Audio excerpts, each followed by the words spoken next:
Vale, el objetivo de este vídeo es explicar las cosas bien y sin romper la lanza.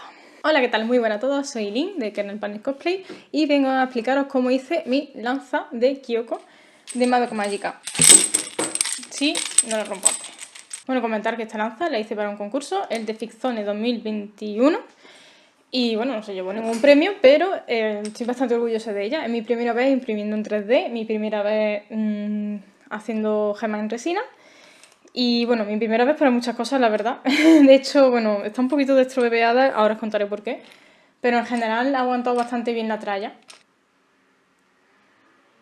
Lo primero que hice fue el diseño 3D de lo que es la parte de la lanza. Que según el anime se abría, concretamente dentro de la película, pero hice el estudio geométrico y no salen las cuentas. Así que sin más, consta de 3 partes principales. El núcleo rojo, el centro, que en realidad son 2 partes que están unidas de delante de atrás, y las hojas, que también son 2 partes que están unidas al núcleo por la zona de dentro y unidas entre sí por la zona de arriba. Están insertadas de forma que una vez insertadas en el núcleo no se movían y se podían pegar fácilmente, y además queda una unión limpia. Eso es en cuanto a la zona de la punta. En cuanto al resto de la lanza, aparte de eso, imprimí en 3D también esta zona, que es simplemente una especie de tubo con una apertura por dentro. Y el culo, que ahora está un poquito desgastado, pero no tiene mucho más, la verdad. Es bastante simple, un cilindro con una especie de cono encima. Finalmente, también diseñé 3D las partes de las gemas, porque tenía que casar aquí perfectamente. Y a partir de ahí hice un molde que ahora comentaré más tarde. Entonces, la parte de la punta de la lanza es impresión 3D, tanto eso como el culo. Y lo que es el cuerpo en sí, o al menos los tubos, son un tubo de aluminio. Son un tubo de no me acuerdo cuántos milímetros, que dentro trae otro tubo y en medio trae una zona de impresión 3D para que encajaran a la perfección y sellaran. Y eso lo pegué con pegamento epoxi. Mira, voy a soltarla porque es que estoy haciendo aquí más ruido que lo que supongo. Una vez modelado tocó lijar. Mucho. Muchísimo. Y un truco que he aprendido esta vez es que para lijar piezas planas es bastante cómodo usar una hoja de cúter de manera perpendicular a la superficie a lijar y desplazarla así. De esa manera lijamos perfectamente plano y desbasta bastante. Lo siguiente fue pegarlo todo, que lo pegué con pegamento epoxi porque adhiere bastante bien lo que es la impresión 3D y además aguanta bastante, sobre todo el tema de plástico. ¡Hostia! Ahora lo primero que pegué fue el núcleo a la parte central, que son las 3 piezas, ¿no? Sería esta pieza por detrás, el pegamento, el núcleo en medio y la otra pieza por delante.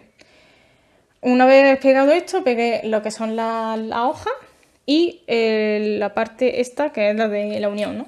La unión por dentro lleva un cáncamo perforado, introducido a rosca y con pegamento epoxi, para poder unir las cadenas que van por dentro. Una vez unida la cadena, la inserté por los tubos de aluminio y la pegué aquí, esto mismo, con pegamento epoxi. Las cadenas son unas cadenas cualquiera que compré en Leroy Merlin y están introducidas en un tubo de aluminio que también compré allí y que partí en 3 trozos. Entonces introduje los 3 segmentos de tubo y finalmente coloqué la última parte de impresión 3D, que antes de pegarla saqué la cadena por el otro lado, le introduje otro cáncamo y de la misma forma, atravesando y pegando, y ya la pegué, para que estuviera fijada en las 2 partes, pero pudiera circular por dentro y poder moverla tranquilamente. De hecho, en la barra de medio está completamente libre. Ahora viene la parte divertida, la pintura. Luego hice pruebas con el cromado. Pinté en otro sitio, le puse cinta de carrocero y probé a ver si se lo llevaba en la parte de cromado. Así, como comprobé que más o menos aguantaba bien, pues seguí con el cromado. Y el cromado, como podéis ver, ha aguantado bastante bien. Es verdad que no es un cromado especular ya, aunque al principio sí se veía bastante más, ahora ha perdido un poco el brillo, pero después de un evento y viaje en coche creo que ha aguantado bastante bien. Y después pinté el dorado del centro, que no va cromado, sino que va un poquito mate. Esto era un poco para diferenciar, porque en el diseño se nota que son como 2 dorados distintos, pero no se nota 2 tonos distintos ni nada distinto. Entonces yo consideré, me tomé la licencia de decir, vale, estos son 2 dorados distintos, este no es cromado y este sí. Ahora viene la mandanga.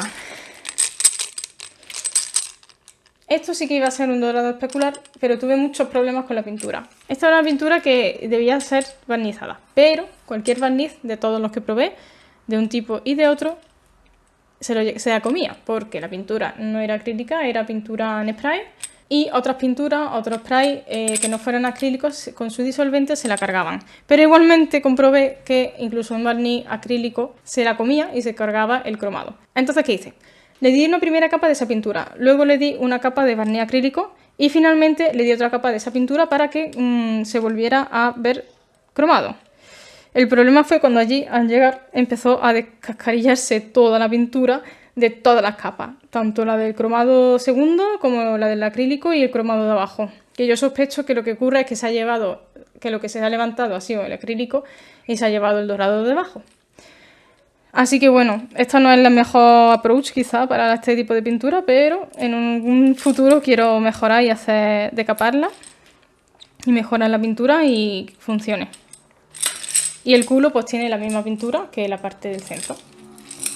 Y realmente con eso es todo porque barnicé bastante poquito. No imprimí la pieza de ninguna manera, simplemente pinté la parte roja. Y finalmente la gema, la modelé 3D, hice el diseño para el modelo. El modelo lo lijé muchísimo e incluso le di una capa de barniz para que terminara de tener un acabado bastante especular. Hice un molde en silicona y hice la gema en sí en resina epoxi para que tuviera un poquito de transparencia. Y finalmente la pegué con pegamento epoxi, que no tiene tampoco mucha ciencia. Pinté la parte de atrás de rojo, eso sí, para que se viera todavía más roja. Y listo. Ahora estoy llena de partículas de pintura dorada. Espero que esto no sea tóxico. Y bueno, eso es todo por hoy. Espero que haya servido para algo, para aprender de mis errores y de mis aciertos y de cómo se ha llevado a cabo toda la ingeniería de cómo hacer una lanza que se extiende, bueno, que se extiende no, que se rompe más bien, que se despliega y que es bastante práctica para llevarla. Por si os interesa, voy a dejar los modelados 3D en mi tienda de Ko-fi y dejaré el enlace en la cajita de información próximamente para si a alguien le sirve, pues... Y como siempre, cualquier comentario, duda o sugerencia lo podéis dejar en un comentario. Si os gusta, suscribiros y nos vemos en el próximo vídeo.